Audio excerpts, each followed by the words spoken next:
Hello students, मैं संजीव मिश्रा अपने YouTube channel पर आप सभी का हार्दिक स्वागत करता हूं। आशा करता हूं आप सब स्वस्थ मस्त और अपनी पढ़ाई में पूरी तरह व्यस्त होंगे। प्रिय विद्यार्थियों, आज हम सब उपयोजित लेखन के पुनरावर्तन में अनौपचारिक पत्र का पुनरावर्तन करेंगे। विद्यार्थियों, आज हम सब अनौपचारिक पत्र लेखन का रिवीजन करने जा रहे हैं। पहले जान लेते हैं कि अनौपचारिक पत्र लेखन के जो नियम है किसे कहते हैं। तो अनौपचारिक पत्र वे पत्र हैं जो अपने रिश्तेदारों को, सगे संबंधियों को, परिवार वालों को, जान पहचान वालों को, मित्रों को लिखते हैं। वे सभी अनौपचारिक पत्र होते हैं। इसमें कई प्रकार होते हैं, जैसे बधाई पत्र किसी की सफलता वगैरह पे, या फिर किसी का जन्मदिन इत्यादि था वहां पे, शुभकामना पत्र किन्हीं त्योहारों पे आप देते हैं, निमंत्रण पत्र कुछ कार्यक्रम है आपके घर पे, या धन्यवाद पत्र अगर आपको किसी ने उपहार वगैरह दिया है, भेंट दिया है आपके जन्मदिन इत्यादि पे, उसके लिए धन्यवाद देना, या फिर अपने छोटे भाई बहनों को सलाह देना, मित्रों को सलाह या सुझाव देना। इस तरह के 5 प्रकार होते हैं, उसको ध्यान में रखना चाहिए। अब अनौपचारिक पत्र की तालिका है। इसमें ये तालिका बड़ी महत्वपूर्ण होता है कि पत्र किसे लिख रहे हैं और उसके लिए संबोधन क्या होगा, अभिवादन क्या होगा, समापन पे क्या लिख होगा। जैसे आप अपने मित्र भाई बहन को लिख रहे हैं जो आयु में लगभग आपके समान हैं, तो ऐसे मित्र भाई बहन जो हैं उनके लिए संबोधन आपका होना चाहिए प्रिय मित्र। मित्र के लिए अगर भाई है तो प्रिय भाई या प्रिय बहन।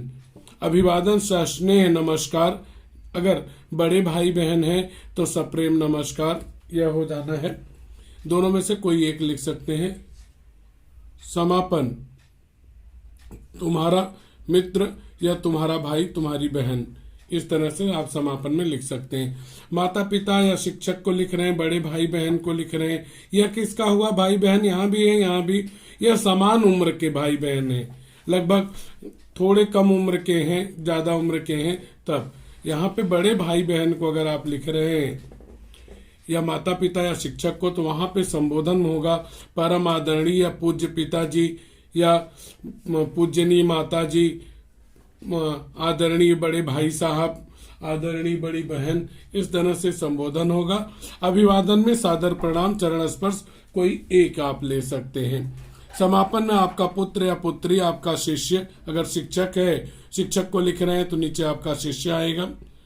और अगर आप माता पिता को लिख रहे हैं तो आपका पुत्र या पुत्री, अगर बड़े भाई बहन को लिख रहे हैं तो तुम्हारा भाई या तुम्हारी बहन। इसी तरह छोटे भाई बहनों को अगर आप लिख रहे हैं, 3 प्रकार हैं भाई बहनों में, अगर हम उम्र हैं, बड़े हैं या छोटे हैं। छोटों के लिए प्रिय भाई प्रिय बहन, यह संबोधन होना है। यहाँ पे अभिवादन में खुश रहो या प्रसन्न रहो रहेगा, और यहाँ समापन में वही तुम्हारा भाई तुम्हारी बहन। अब पहले भाग में हमें क्या कुछ लिखना चाहिए वह हम जान लेते हैं। तो पहला भाग हमारा 2-3 पंक्तियों का होना चाहिए। इसमें आप जिसे पत्र लिख रहे हैं, जो पत्र लिख रहा है, पत्र लिखने वाला है, संक्षेप में अपना हालचाल लिखेगा और पत्र पाने वाले का कुशल क्षेम, उसका हालचाल पूछेगा। जैसे मैं यहाँ पर कुशल पूर्वक हूँ, अच्छे से हूँ, सब कुछ ठीक ठाक है, आशा करता हूँ कि तुम लोग भी ठीक ठाक होंगे, कुशल से होंगे, अच्छे से होंगे। तो जो पत्र लिख रहा है वह अपना हालचाल लिखता है और जिसे लिख रहा है उसका हालचाल पूछता है। दूसरा भाग सबसे महत्वपूर्ण होता है, जिसलिए पत्र आपने लिखा है उसी का यहाँ वर्णन होता है। 10-12 पंक्तियों में लिखना चाहिए। इस भाग में जिस कारण से, जिस लिए आपने पत्र लिखा है उसका विस्तार से वर्णन करना चाहिए। जिससे पत्र लिखा गया है उसके परिवार के सदस्यों के विषय में पूछना चाहिए। उनके प्रति आदर सम्मान व प्रेम सूचक बातें लिखनी चाहिए। कहने का मतलब यह है कि यहाँ पर आपको लिखना चाहिए कि भाई जैसे आपने मान लीजिए कि निमंत्रण पत्र लिखा है तो वहां पे आपको लिखना चाहिए कि फला दिनांक को इतनी तारीख को हमारे यहाँ यह कार्यक्रम है, सभी लोग आ रहे हैं और सबको हमने निमंत्रित किया है, आप भी अपने परिवार के साथ आइए। यह पत्र लिखने का कारण हुआ। अंतिम में जिसे आप पत्र लिख रहे हैं उसके परिवार के बारे में पूछिए कि आपके माता पिताजी कैसे हैं, मेरा प्रणाम कहिए, छोटे भाई बहनों को मेरा प्यार दीजिए। यह बातें यहाँ पे सेकंड पैराग्राफ में लिखनी चाहिए। ध्यान रखिए कि अनौपचारिक पत्र केवल और केवल 2 पैराग्राफों में ही हुआ करता है, 3 नहीं। औपचारिक पत्र 3 भाग, अनौपचारिक पत्र 2 भाग। यह नया पैटर्न है। अब पत्र लेखन का तरीका हम लोग जान लेते हैं। अनौपचारिक पत्र लेखन का नियम जो है, तो पहली चीज जो विशेष रूप से ध्यान रखनी है कि पूरा पत्र मार्जिन से सटा कर लिखना है। यह मार्जिन हुई आपकी, इससे सटा कर लिखना है। और दूसरी बात, जहां पैराग्राफ परिच्छेद बदलना होता है वहां एक पंक्ति छोड़ देनी है। मतलब जब पैराग्राफ आपको बदलने की बात आए, जैसे पहले पैराग्राफ के बाद दूसरा पैराग्राफ, एक पंक्ति छोड़ देनी है। तो सबसे पहले हमें क्या लिखना चाहिए? हमें दिनांक लिखना चाहिए। उसके बाद एक पंक्ति छोड़ के जिस पत्र पाने वाले का ईमेल पता, अंग्रेजी के, इंग्लिश के स्मॉल लेटर्स में, मतलब जिसे आप पत्र लिख रहे हैं उसका नाम वगैरह नहीं लिखेंगे, बस उसका ईमेल पता लिखना है। जैसे राहुल निगम को आप पत्र लिख रहे हैं तो rahulnigam@gmail.com वह लिख दीजिए, दिनांक के बाद एक लाइन छोड़ के। ईमेल लिखने के बाद एक पंक्ति छोड़िए, फिर संबोधन लिखिए, उसके नीचे अभिवादन लिखिए। संबोधन क्या, अभिवादन क्या है, मैंने अभी अभी आपको बताया। संबोधन के बाद कॉमा आएगा, अल्प विराम, अभिवादन के बाद पूर्ण विराम। मतलब यहाँ पे आपने जैसे लिखा प्रिय मित्र, तो उसके बाद मित्र के बाद कॉमा लगाइए, और उसके बाद अभिवादन लिखा आपने सस्नेह नमस्कार, तो पूर्ण विराम लगा दीजिए। यह अभिवादन हुआ, एक पैराग्राफ छोड़िए। पहला भाग जैसा मैंने अभी अभी आपको बताया 2-3 पंक्तियों का जाएगा। पहला भाग यहाँ तक मान लीजिए खत्म हो गया, पहला पैराग्राफ, तो एक पंक्ति छोड़ दीजिए, तब दूसरे पैराग्राफ की शुरुआत मार्जिन से सटाकर कीजिए। 10-12 पंक्तियों में दूसरा पैराग्राफ पूरा कर दीजिए। उसके बाद दूसरा पैराग्राफ हुआ तो एक पंक्ति फिर छोड़िए, और छोड़ने के बाद तुम्हारा या तुम्हारी, आपका या आपकी, जैसा यहाँ पे समापन में संबंध रिश्ता है वैसे ही, तो बड़ों के लिए आपका आपकी हो जाएगा, छोटों के लिए तुम्हारा तुम्हारी हो जाएगा। तो यहाँ पे तुम्हारा तुम्हारी, अगर लड़का है तुम्हारा, लड़की है तुम्हारी। उसके बाद जो पत्र लिखने वाला है उसका केवल नाम लिखना है, और वह प्रश्न में दिया रहे, जैसे रमेश। फिर उसका पूरा नाम लिखना है, पत्र लिखने वाले का पूरा नाम लिखना है, जैसे रमेश तिवारी। उसके बाद कॉमा लगाना है, यहाँ कुछ भी नहीं लगाना है। फिर उसके नीचे पत्र पाने वाले का पता, यह ध्यान रखना है, केवल 2 पंक्तियों में लिखना है। और उसके बाद, और ये सारी चीजें कहाँ से लेनी है? प्रश्न से लेनी है। उसके नीचे पत्र लिखने वाले का ईमेल पता, इंग्लिश के स्मॉल लेटर्स में, जैसे रमेश तिवारी ने लिखा, ramesh@gmail.com। अब यहाँ पे विशेष बात यह ध्यान रखिए कि पत्र लिखने वाले का पता हमें चाहिए, लेकिन पत्र पाने वाले का पता नहीं चाहिए। केवल उसका नाम पता होना, नाम की जानकारी होनी चाहिए, बस। इस तरह से हमें लिखना है। आइए कुछ एक प्रश्नों को हम लोग किस तरह लिखेंगे उसको देख लेते हैं।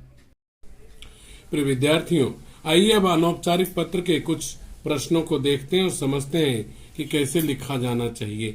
जैसे प्रश्न है, रतन बिला रमाबाई नगर अमरावती से नरेश नैना कुलकर्णी। तो यहाँ पे पत्र लिखने वाले का नाम हुआ नरेश, लड़कों के लिए नरेश कुलकर्णी, लड़कियों के लिए नैना कुलकर्णी। और इनका पता है रतन बिला रमाबाई नगर अमरावती। ये पत्र लिखने वाले का नाम हुआ और उनका पता हुआ। अपने मित्र सहेली, अब यहाँ पे संबंध आ गया जिसे पत्र लिखा जा रहा है। विजय गायकर अम्बेडकर नगर संभाजी चौक अहमदनगर को। तो यहाँ से के बाद और को से पहले जो नाम और पता होगा वह पत्र पाने वाले का नाम पता होगा। तो यहाँ पे लड़कों के लिए विजय गायकर, लड़कियों के लिए विजया गायकर। ये पत्र पाने वाले का नाम है और यह उनका पता है। हालांकि आप जानते हैं कि और अनौपचारिक पत्रों में पत्र पाने वाले के पते की हमें कोई जरूरत नहीं होती है। इन दोनों में संबंध क्या है? नरेश नैना कुलकर्णी और विजया गायकर में, ये दोनों, इन दोनों के मित्र या सहेली हैं। को के बाद जो कुछ लिखा होगा वह पत्र किस लिए लिखा गया, पत्र लिखने का कारण होगा। उसके जन्मदिन के उपलक्ष्य में बधाई भेजती है। मतलब विजय गायकर का जन्मदिन है और उसके लिए इनको हैप्पी बर्थडे या जन्मदिन की शुभकामना देने के लिए नरेश या नैना कुलकर्णी ने पत्र लिखा। आइए हम लोग देखते हैं कि यह पत्र कैसे लिखा जाना चाहिए। मान लीजिए आप उत्तर लिख रहे हैं, तो सर्वप्रथम आपको यहाँ पे मार्जिन से सटा करके यहाँ से सबसे पहले दिनांक डाल देंगे। जैसे आज की दिनांक डालें तो 15/2/2021, 2 की जगह आप फरवरी डाल सकते हैं। इसके बाद फिर एक पंक्ति छोड़ दीजिए। आप एक पंक्ति छोड़ने के बाद फिर उसके बाद आप जिसे पत्र लिख रहे हैं उसका ईमेल आईडी, जैसे लड़के लिखेंगे vijay@gmail.com, लड़कियां vijaya@gmail.com, अंग्रेजी के स्मॉल लेटर्स में।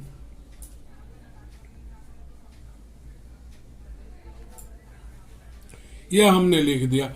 अब इसके बाद एक पंक्ति छोड़ करके यहाँ पे संबोधन और अभिवादन आ जाना है। संबोधन मतलब प्रिय मित्र, परम पूज्य पिताजी, तो उसी तरह यहाँ मित्र है तो यहाँ पे आ जाना चाहिए, मार्जिन से सटा के ही पूरा लिखना है, प्रिय मित्र, अल्प विराम लगाना है। इसके बाद में अभिवादन लिखना है। तो यह होगा, अभी पीछे ही मैंने आपको सिखाया और बताया भी था, सप्रेम नमस्कार।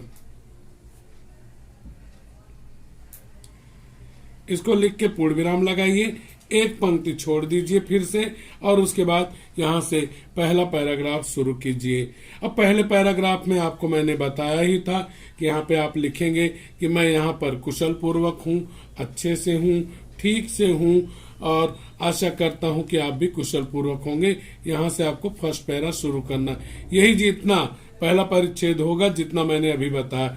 इसके बाद मान लीजिए कि आपका फर्स्ट पैरा यहां तक आया तो एक पंक्ति आप ये वाली पंक्ति छोड़ दीजिए, दूसरा पैरा यहां से शुरू कीजिए।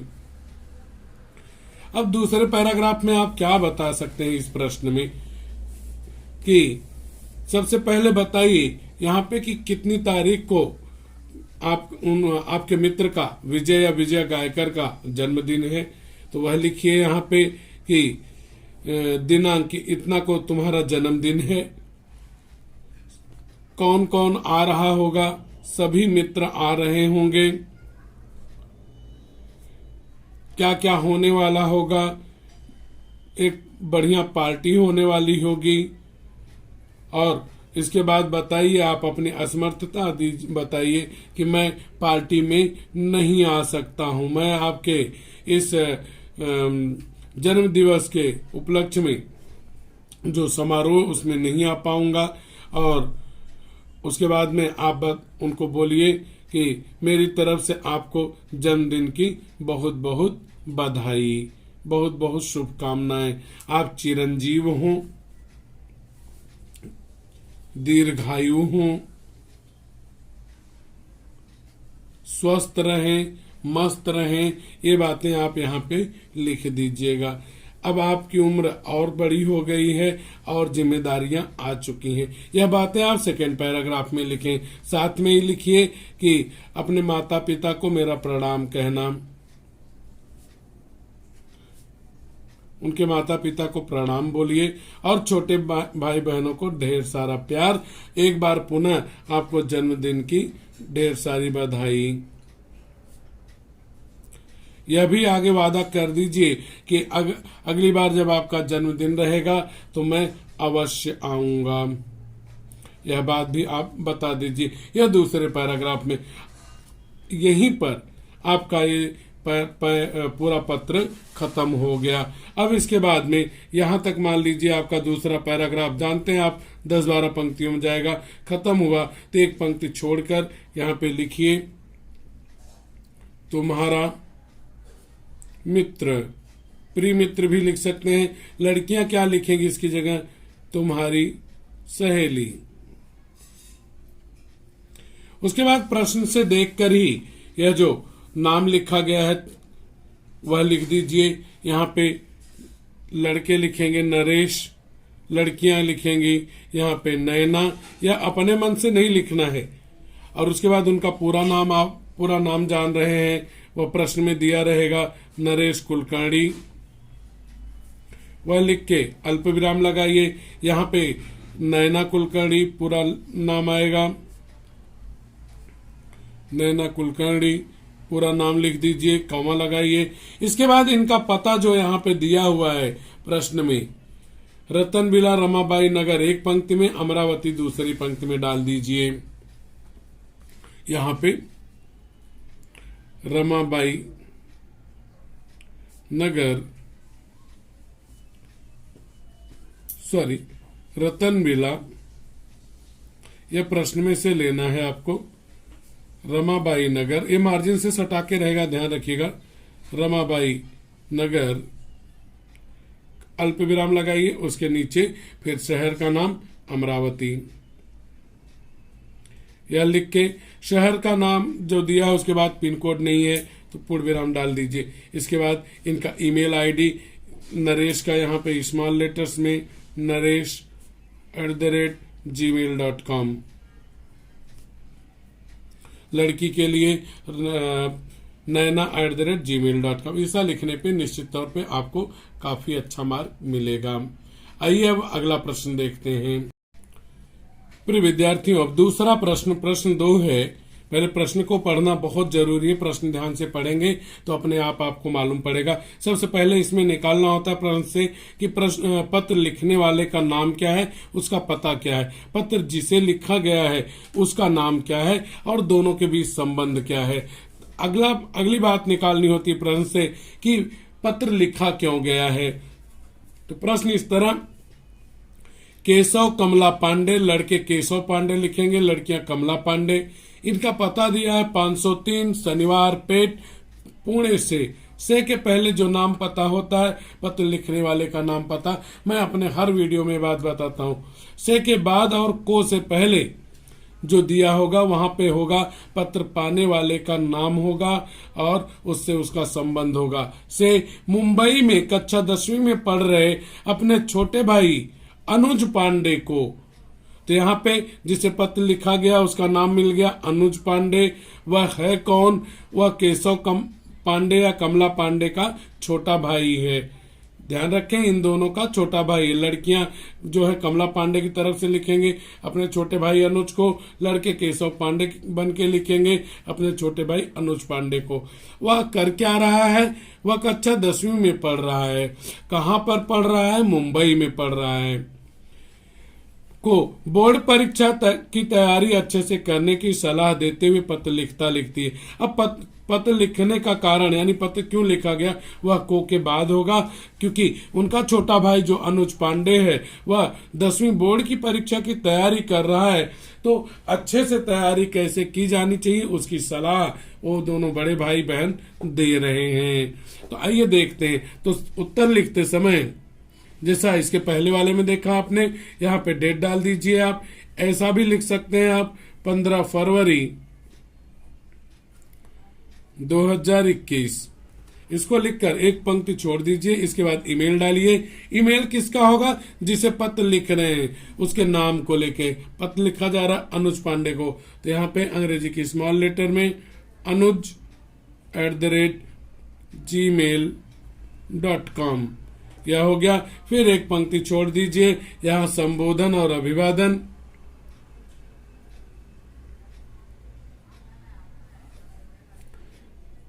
प्रिय भाई अनुज, उसका नाम लिख सकते हैं, यहाँ पे नहीं लिखेंगे तो भी चलेगा। प्रिय भाई या प्रिय छोटे भाई यह सब चलेगा, या प्रिय भाई अनुज यह भी चलेगा। अब चूंकि बड़े लोग लिख रहे हैं छोटे भाई को, अभी पीछे हमने देखा, तो यहाँ पे लिखेंगे खुश रहो, आशीर्वाद देंगे, पूर्ण विराम लगाइए। अब यहाँ पे एक पंक्ति छोड़िए, यहाँ पे पहला पैराग्राफ, उसमें वही चीज कि हम सब यहाँ पर कुशल पूर्वक हैं, स्वस्थ हैं, अच्छे से हैं, आशा करते हैं कि तुम भी अच्छे से होगे। फर्स्ट पैराग्राफ हुआ, उसके बाद से एक पंक्ति छोड़ दीजिए, उसके बाद मार्जिन से सटा के सेकेंड पैराग्राफ लिखिए। यहाँ पर लिखिए कि शुरुआत कीजिए इस पत्र की, तो यहाँ पे सेकंड पैराग्राफ में सबसे पहले लिखिए कि अभी अभी पता चला न्यूज चैनल के माध्यम से, समाचार पत्र के माध्यम से कि 10वीं बोर्ड का टाइम टेबल, बोर्ड परीक्षा का टाइम टेबल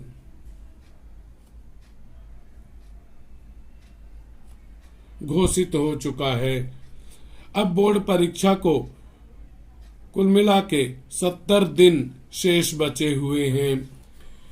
10वीं बोर्ड की परीक्षा के महत्व को बताइए कि 10वीं बोर्ड की परीक्षा आपके जीवन में बहुत महत्वपूर्ण है। जीवन में सफलता की पहली सीढ़ी मानी जाती है। यहाँ पे अगर अच्छी शुरुआत आप करते हैं तो जीवन के जो रास्ते हैं उस पर आसानी से आप चल सकते हैं। वहां पे उनको क्या सलाह देनी है, अब आपको आप प्रश्न में देखेंगे तो लिखा हुआ है सलाह देते हुए पत्र। तो यहाँ पे बताइए कि आप अपना एक नियोजन बनाइए कि कितने बजे उठना है, कितने बजे पढ़ना है, और अपनी एक समय सारणी बनाइए। समय सारणी मतलब टाइम टेबल बनाइए, समय सारणी बनाइए।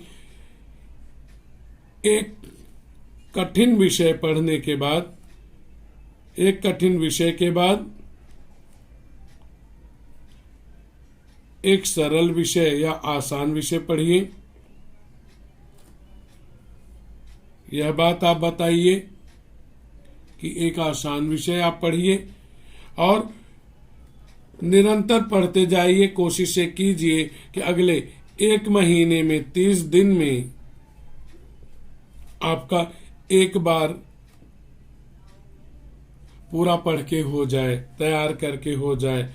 जिन प्रश्नों में कठिनाई आई उनको आप शिक्षकों से पूछ लीजिए और बार बार गणित और व्याकरण का अभ्यास कीजिए, उपयोजित लेखन का अभ्यास कीजिए, आपको अच्छे मार्क मिलेंगे। खान पान पर विशेष ध्यान रखिए। फिर आगे उसी में लिख दीजिए माताजी पिताजी यहाँ पे स्वस्थ हैं और घर के सभी लोग स्वस्थ हैं। हम सभी को यही आशा है तुम खूब अच्छे से पढ़ाई करोगे और अच्छे अंकों से उत्तीर्ण हो जाओगे। उत्तीर्ण मतलब इंग्लिश में आप बोलते हैं पास। यह शब्द ज्यादा जानते लोग या कम जानते हैं? पास हो जाओगे। पूरे परिवार की तरफ से तुम्हें ढेर सारा प्यार। उसके बाद फिर वही जो पहले आपने लिखा हुआ था, तुम्हारा एक लाइन छोड़ के तुम्हारा तुम्हारी, उसके बाद पत्र लिखने वाले का नाम केवल आएगा, वह है केशव। फिर पूरा नाम आएगा केशव पांडे। लड़कियों के लिए कमला, पूरा नाम कमला पांडे। 2 पंक्ति में यहाँ से यहाँ तक का पता, 2 पंक्ति में। एक पंक्ति में यह आएगा यहाँ तक और एक पंक्ति में यह आ जाएगा। उसके नीचे kesav@gmail.com। ऐसा करेंगे तो आपको निश्चित तौर पे अच्छे मार्क मिलेंगे। बच्चों, अगर आपको मेरा पढ़ाना अच्छा लगा तो वीडियो को लाइक कीजिए, चैनल को सब्सक्राइब कीजिए और वीडियो शेयर कीजिए तथा कमेंट बॉक्स में कमेंट कीजिए कि आपको मेरा पढ़ाना कैसा लगा।